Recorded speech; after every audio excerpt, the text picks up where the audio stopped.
এখন আপনারা যে ফটোটা দেখছেন এইভাবে আপনিও আপনার যে কোনো ফটোকে এডিট করতে পারবেন মাত্র 1 মিনিটে। কি বিশ্বাস হচ্ছে না? বিশ্বাস না হওয়ার কোনো কারণ নেই, কিছুক্ষণ পরে আপনিও এই ধরনের ফটো এডিট করতে পারবেন। এইভাবে ফটো এডিট করে যখন আপনি ফেসবুকে, ইনস্টাগ্রামে বা হোয়াটসঅ্যাপে শেয়ার করবেন, তখন কিন্তু আপনার বন্ধুবান্ধবরা আপনাকে বারবার জিজ্ঞাসা করবে যে আপনি কিভাবে এই ধরনের ফটো এডিট করেছেন। আমি আপনাদেরকে দেখাচ্ছি এই ধরনের অস্থির ফটো এডিটিং কিভাবে করবেন।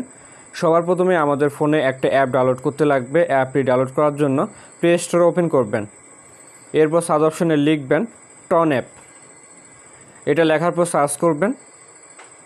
এখান থেকে আপনারা অ্যাপটি আপনাদের ফোনে ডাউনলোড করে নেবেন। অ্যাপটি ডাউনলোড করা হয়ে গেলে ওপেন করবেন। অ্যাপটি ওপেন করার পর এরকম ইন্টারফেস শো করবে, কিছুক্ষণ অপেক্ষা করবেন। এখানে দেখতে পাচ্ছেন এটা হচ্ছে অ্যাপের মেইন ইন্টারফেস। আমি শুরুতে আপনাদেরকে যে ফটোটা দেখিয়েছি ওই ধরনের ফটো এডিট করার জন্য 2D কার্টুন এখানে ক্লিক করবেন। এরপর অ্যালাউ অ্যাক্সেস এখানে ক্লিক করবেন। এরপর এখান থেকে আপনি পারমিশনটা অ্যালাউ করবেন। তারপর দেখতে পারবেন আপনার ফোনের গ্যালারি ওপেন হবে।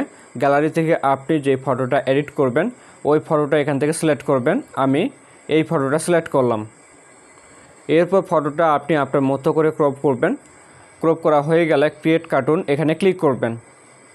এরপর কিছুক্ষণ অপেক্ষা করবেন। আপনার ফোনে নেট কানেকশন যত ভালো হবে তত দ্রুত এটা কমপ্লিট হবে। আমি নিয়মিত চেষ্টা করি আপনাদের সাথে নতুন কিছু শেয়ার করার। ভিডিওটি দেখার পর যদি কোথাও আপনাদের বুঝতে অসুবিধা হয় সেটা আপনারা কমেন্ট করে জানাবেন। আমরা একটু অপেক্ষা করি। দেখতে পাচ্ছেন আমাদের ফটোটি খুব সুন্দরভাবে এডিট হয়ে গেছে। আমরা ফটোটি আরও কিছু কাস্টমাইজ করব, যেমন পিছনের ব্যাকগ্রাউন্ড আমরা ব্লার করতে পারবো। এই ব্যাকগ্রাউন্ডটা রাখলাম। এইভাবে আপনারা পিছনের ব্যাকগ্রাউন্ড পরিবর্তন করতে পারবেন। আপনি চাইলে সলিড ব্যাকগ্রাউন্ড ব্যবহার করতে পারবেন। আমি এখানে ক্লিক করলাম। এখন আমাদের আর একটা স্টেপ বাকি আছে, এই জন্য আপনি নিচের দিকে আসবেন। এরপর এখান থেকে আমরা এই ব্রাশ ব্যাকগ্রাউন্ডটা রাখবো। তো এবার দেখুন আমাদের ফটোটা এডিট করা কমপ্লিট। এটা তেমন একটা কঠিন কাজ নয়, আশা করছি আপনারা পারবেন। এরপর ফটোটা সেভ করার জন্য টিক চিহ্নে ক্লিক করবেন। তো দেখতে পাচ্ছেন ফটোটি আমাদের ফোনে সেভ হয়ে গেছে। আমি আপনাদেরকে আমার ফোনের গ্যালারি থেকে ওপেন করে দেখাচ্ছি ফটোটা ফোনে সেভ হয়েছে কিনা। এই যে দেখুন আমরা এই ফটোটা সেভ করেছি। এভাবে আপনারা আপনাদের পছন্দের ফটো দিয়ে এই ধরনের এডিটিং করতে পারবেন। দেখা হচ্ছে নতুন কোনো ভিডিওতে। সকলে ভালো থাকবেন। ধন্যবাদ।